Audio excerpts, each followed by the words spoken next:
Yeah, let's go. Welcome to Ask the Coach Live. I'm your host, Aaron Clark, aka The Coach. And man, yeah, I'm just going to kind of let that beat kind of fade out on its own, feeling it. Then my boy AP is going to be on the next episode. So, I mean, get used to it. It's got such a great vibe, great beat to it. I love it, love it, love it. So, man, great to have y'all on. And look, I'm gonna come at it with a little something different for you guys. So this happened to me. We're gonna be talking about how do you respond to having difficult conversation brought to you. So being on the receiving end of constructive criticism. All right. And so this is never anything that's fun to talk about. It's definitely not fun to hear. So, I believe that and I'm just going to tell you kind of for mine, I was told that, I was good, but I wasn't great. And the translation meant that I didn't get the job. It meant that I didn't get hired. And man, that was pretty devastating and hard to hear. But here's what most people do that's not good. That I don't want to be you, okay?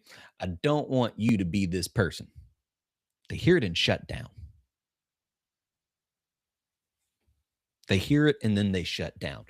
And that's not what I want for you guys, okay? So we're going to talk about how to let this moment actually work for you. And so my story picks up. I want y'all to think, all right, this is just last Tuesday, okay? This last Tuesday morning. It's early. I'm getting dressed. I got Dawn to help pick out my outfit so I'd be looking good while we were up at Malera Enterprises. And so I was doing a presentation for them. And it was a tryout. It was a tryout for me to get on and join their team, their leadership academy. And man, I was fired up. I was ready, looking good. I had my new gray sports coat on, white shirt. Dawn picked out this cool spring looking tie. It's green. I'm looking good.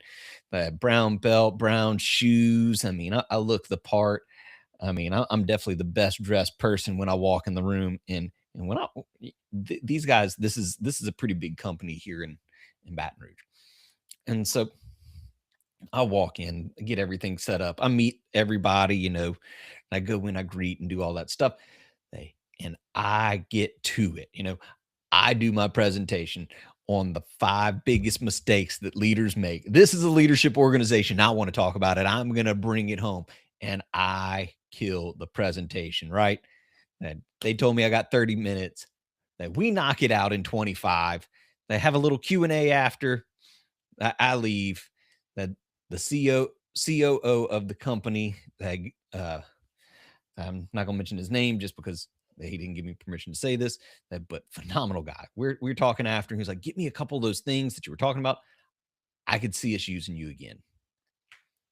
So boom, I'm ushered out of there. I'm fired up. I go to do my next stuff, have a great next meeting. Then they end up getting another job lined up right after that. Fired up, right? A lot of good stuff going on. And then I get an email that says, hey, we got some stuff for you. We're ready to talk. When is a good time for you to talk? And I was like, oh yeah, I crushed this thing. They're bringing me in, right? They're going to want to use me. I mean, who wouldn't want to use me? Especially, look, I mean, guys, I'm going to have to get a picture because I have to get my girl from over there to send me the picture. She took some pictures for me. I forgot to get them. Now that I'm talking about it, I need to go do that. And so I rush home. He was like, let's do it on a Zoom. I'm like, oh, he wants to see my reaction. He wanting to know how excited I'm going to be to hear the news that I got the job, right? Like, I know I got this. And so we come in, we're talking. He's asking me, how did you feel it went? I was like, man, I thought it went well. One thing that I wish I'd have done, and and and I tend to do it when I have a longer version, that is to get a little bit more crowd interaction and get some feedback. With the 30 minutes, I wanted to make sure I got everything in that I needed to get in to help you guys get the most value. And he went, yeah. And so he said, well, Aaron, I just want you to know that you're really good. I was like, heck yeah. Like, yeah, I'm really good. And he goes, but we're looking for great.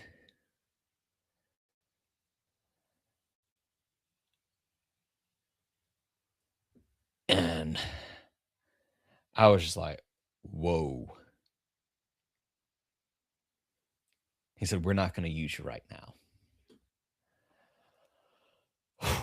And so, feedback doesn't always sound harsh, but man, that hit hard. That hit right. I'm like, dagger to the chest. And I'm because he went in and then went, look, he said, if you're open, I want to talk to you about this. I want to help you with this. And I'm like, man, what do you mean I'm not great?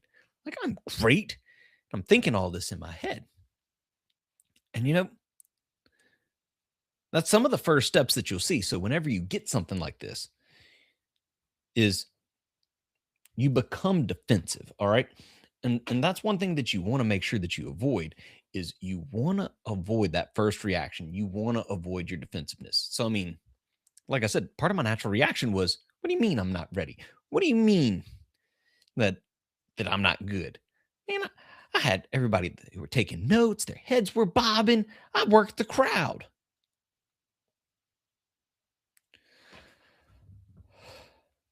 I mean, it was pretty frustrating, I just even though I'd had two previously good meetings, one that I had to follow up on, that had a second meeting with him today, going to follow up with again on Friday. A lot of good stuff going on, a lot of good stuff. So I'm like, hey, there's no way this one blew it.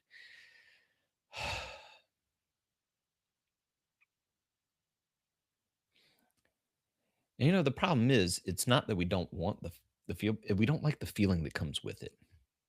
We don't like the way that this makes us feel. It makes you feel as if you really aren't good enough. And my ego was saying, man, they just don't see your potential. They don't see your potential. And I had to really go in and go back into myself and say, Aaron, relax. So, and that's kind of where I'm going to say step number 2 is to make the mental shift. So we talked about your first reaction.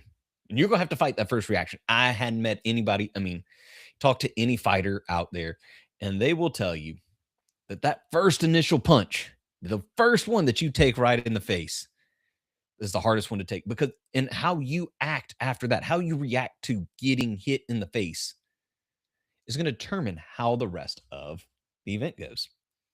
That because when your opponent gives you their best shot, what do you do? Do you fall over? Do you cry? Or do you take it and then step back in and keep?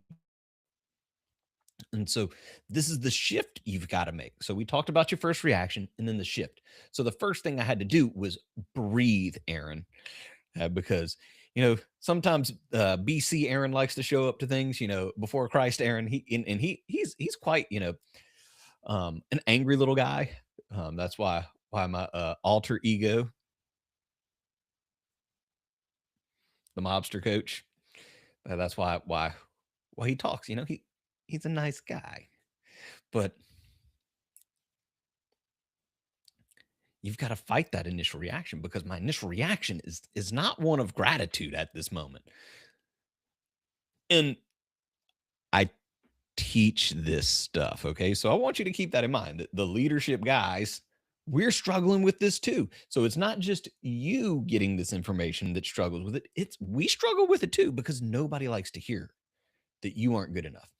And so that shift, the first thing I had to do was pause. Okay? Press pause. Bink. Stop, breathe, and realize, what did he just tell me? Aaron, you are really good. You're not great, and we're looking for great. I see, and he said, I could see us using you down the road. You're just not ready now. And so you have to really, at that point, separate your emotions from the information given. You have to separate your emotions from the information that was given because he didn't say I was terrible. And after we started talking, he was like, "Look," he was like, "Trust me, you got up there," and he started to give me some good information. And so, you know, this is where we're going to talk about receiving it like a leader. How do you take this on? That, but you have to breathe. I had to realize. He said we could see using you down the road, and this is a really big company. This is a really big deal. So for a big corporation, a big company to say, we could use a guy like you, I can see it. You're likable. And and he started giving me all sorts of good things in the mix of things that I did well. And so as a leader though, you're going to receive this information too. You're going to get this as well. And so as you get this information, that when you get the feedback, because as the leader of the business, you're going to hear stuff like, hey, I don't like how your processes work. I don't think this worked good. You're probably as the leader, if you're an entrepreneur, most of us, that we also get to be the person who takes all, we're working the front desk. We're also the manager. We're the accountant. We're marketing. We're everything for the company. And so when you're receiving it all and you're putting your all into it, it's hard to hear this sometimes. It's hard to hear that you got rejected and that you weren't good enough. But what did the greats do? When you think to the greats, and this is actually a suggestion he told me, was lean into the sports metaphors. He said, Aaron, you're a coach. He's like, stop fighting it. Whenever you used your other analogies, we could tell you weren't as comfortable, but when you talked sports, you were golden. And so when you look at the greatest of all times, Tom Brady, 6th-round draft pick. He didn't even start his first year in the NFL. Heck, he didn't even start. He wasn't the starter while he was at the University of Michigan. Let's look at Michael Jordan. Michael Jordan, cut from the varsity team as a sophomore. Michael leaned back in. He leaned back in and said, I'm going to go to work because nobody's ever going to tell me that I'm not good enough. And so if you hear Michael Jordan and any of his stories when he talks and they say, "Oh, Michael, you got lucky. Man, it must be great to have all this talent." And he gets mad. Like he'll get mad like talent. I spent 6 hours a day in the gym whenever I got cut from the team. I went and then I spent 6 and 8 hours a day working out as a professional. He would wake up the morning after a game and tell his personal trainer, all right, the trainer would just come in. You good? Yeah. All right. The 5, 6, or 7. And Michael would just give him a number. And that meant, hey, I'm going to be in the gym. We're going to be working out at that time.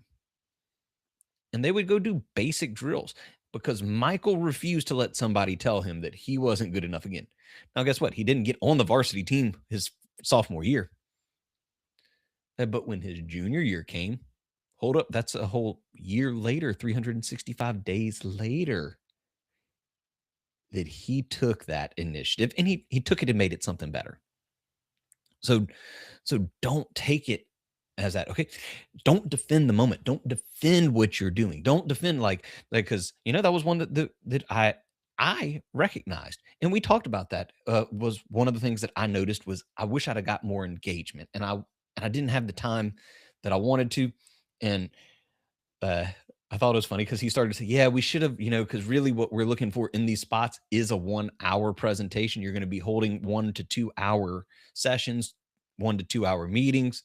We should have gave you at least an hour. We gave you 30 minutes. And this is what when he told me this, I went, hold up, time out. It's my job as the presenter. I should have adjusted. I found out about this back in February, or sorry, yeah, at the end of February was when we made the official date, we made the time, we knew what I was talking about. I should have made the adjustment. Did I make the adjustment? Nope. So no one to blame but me.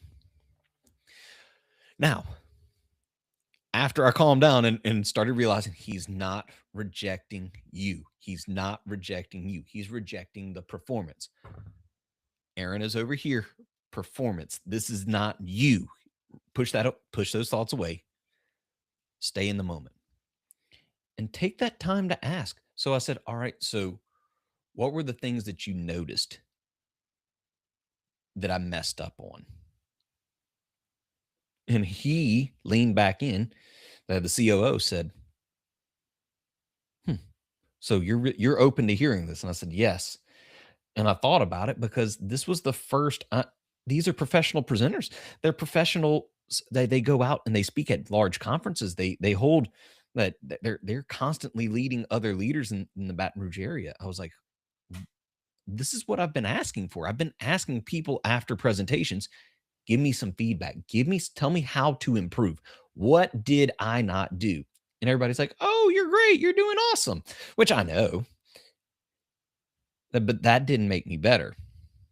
I talked about it, 2-year anniversary of the Clark Connection podcast. That's technically tomorrow. So if you want to hang on for another hour, my math's not that good. It's like 4.5 hours. And we'll celebrate at the end. But really, we're not doing that. But where was I going? Oh, yeah. They accepting the feedback. They're leaders. I hadn't had somebody tell me on a presentation yet, what do I need to improve on? And he said, Aaron, your transitions are slow. They're choppy. You rely on your notes a whole lot. If this is material that you're working on to present, you should know this material. That it should be nothing more than switching the slide and go. So we're talking about that point number 3. And again, you'll have to go to the next one's going to be leadership breakfast. I hadn't got the date and time yet. So if you're wanting to hear about 5 biggest mistakes, you're going to have to show up to one of these. I'm not doing it on a Ask the Coach. I'm not doing it on a podcast. It's going to be something that you actually have to physically show up for. But we do talk about the 5 biggest mistakes. That's what I'm going out and pushing right now. And he said, lean into those sports metaphors. Your transitions are sloppy when you're talking about other things and not talking about your athletic experiences or athletics in general. You're not as confident. He said, in the room between himself, the CEO of the company, and there was 2 other people that are presenters. We were able to point those things out. The other 12 couldn't, but we could. It's like perfect. So my transitions were sloppy. Let's stick to the sports metaphors. They use my examples from that, and then use the business. And they said, use the one where you were talking about from your experience as the regional director. Use those experiences. Don't use the other ones. Went perfect. What else? You rely on your notes too much. He said, other than that, man, your energy was great. He said, it's been a while since I've seen a presentation where somebody's energy was just as high at the end as it was at the beginning. He said, especially for somebody who's only full-time been doing this since January. Full-time gig since January. Now, I've been teaching since 2008. I've been a coach since 2008. I've been presenting since 2008, but as a full-time presenter job, 2 months. Okay, great. What should it have looked like? And I had to take this and start getting the feedback in the input. What would it look like? How should I have done this? What would have been better? How do I get there? And as he's able to give me the stuff, I'm taking it down. I'm writing notes. I actually I have them right here because I wanted to make sure, um, things that he said was good. Hey, you get the crowd, like, you actually had the crowd excited. You actually knew the names. He said he was very impressed with how well I learned the names of the people. He said you learned that there were 15 people you got introduced to, had about 30 seconds to get to know them all, and you used at least 7 of our names, with only having to ask twice. Remind me your name again, and then pick that person and talked and use them as an example. He was like, I don't see that from too many people. He said there were a lot of positives. There were a lot of good things that we found. You're just not ready yet. And so, and then the last little point is the hard truth. I didn't, and this is where I had to realize they didn't say no forever. It was a not right now. And when you're in sales, a lot of times that you're going to get things like this. You're going to get people that tell you no. It just happens. And a lot of times it's not right now. And it's up to you to determine, how do you take that information? How do you process that? Do you look at it and go, that no good sucker said that I wasn't good. They don't know any better. If they really would have known that, I had all this other stuff happening the other day, and then I had all this stuff happening today, and then and making excuses, or look at what he said. Um, Use more sports stories. Use your sports stories. When you were talking about your sports stories, you were great. Like, don't try to make up some. Don't have the other examples from another business that wasn't yours. Use the sports stories. Okay, great. What else? Um, and then he said, "Look, when you're doing another, keep me in the loop." And this stuff I didn't put it at the front. He said, "Keep me in the loop, Aaron." He said, "I'd want to stay in touch with you. Please reach out to me. Please stay in touch with me. When you're doing another presentation, let me know. I want to show up and see. I want to see how you're improving, because I see the potential. It's not what we need right now. You're not where we need you to be right now." And when you get that hard truth, then don't look at it as a bad thing. And afterwards, he was like, I hope you're not taking this the wrong way. And I had to stop and think, that because I talk about how to have difficult conversations. And if you're going to have a difficult conversation, one of the first things that I say you should do is you should care about that person that you're talking to. And so I had to stop and I went, Mr. COO, you wouldn't be having this conversation with me if you didn't care. If you didn't care, you would not have this conversation with me. You wouldn't be talking to me about it. You wouldn't do any of those things. But you took the time to tell me. You wanted to see me grow. And that's what a friend and a mentor does, people. When you're there, they want to see you grow. They want to see you get excited. And so want you to think about that. As you start getting people that tell you what you, not necessarily what you want to hear, but as they're giving you information and giving you feedback, and I don't like to call it constructive criticism, but that's what everybody calls it. I like to call it optimization, because we're trying to optimize and get better.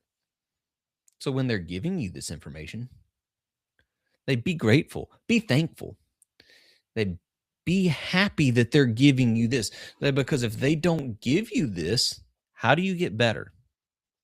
How do you grow? And that's one thing that we all say we want. If you're on this call, if you're watching this right now, that you're saying to yourself, I'm watching this because I want to get better.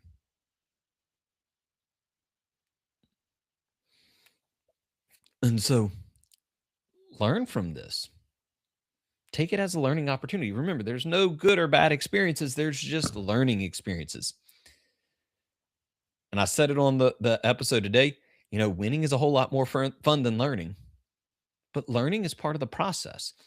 And when you go and you look at the people that even win big in life, they do a lot of losing and learning. They learn a lot and then they get better. Okay. And so as you go from here, remember, don't look at it as a bad thing. Look at it as something good. Um, that understand that if they're taking the time to talk to you, they care. And it's just as uncomfortable for them as it is for you. But you can make it comfortable by how you receive it. Once I told him, the COO, that I was okay with receiving this information, and I ultimately after I got upset, I became happy and went, "Hold up. Aaron, you've been asking for this. You've been wanting this." And so I got excited and went, "Tell me more.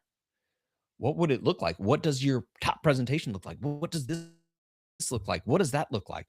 And he's actually set me up with some other great business people around the area to do more presentations with and to get with them and find out how they do certain things.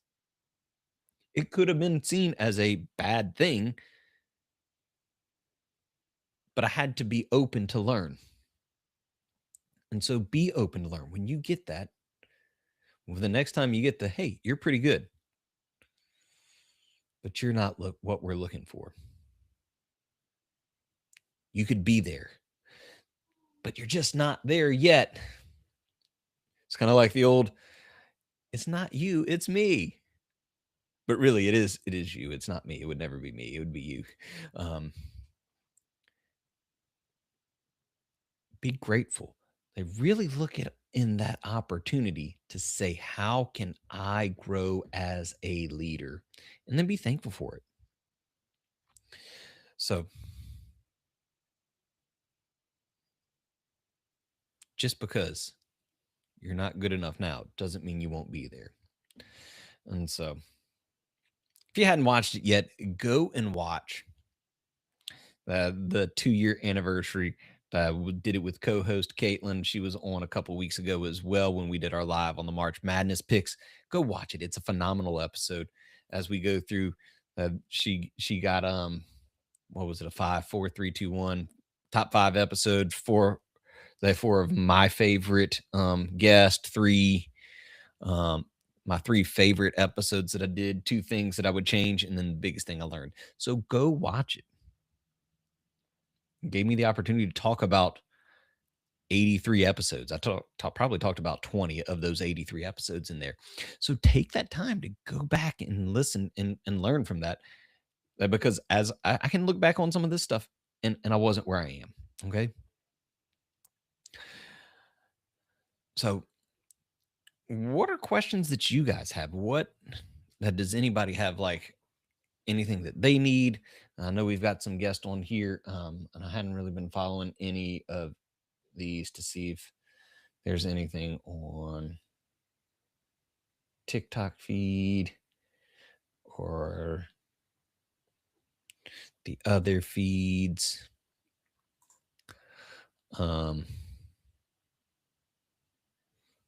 Clark Connection Countdown. All right, you're gonna have to elaborate on that more, Caitlin. But that y'all just need to go watch it. It's good. Anything as far as like how should you react to receiving that? What did I call it? Receiving feedback, receiving constructive criticism. Anything else on that?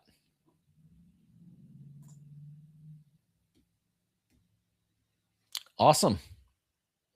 Well, look, guys, if you need anything, you can always reach out to me. The social media at coach_A_Clark. So, I mean, if you're watching on here, either YouTube or TikTok, that you already know how to reach out to me on one of these platforms.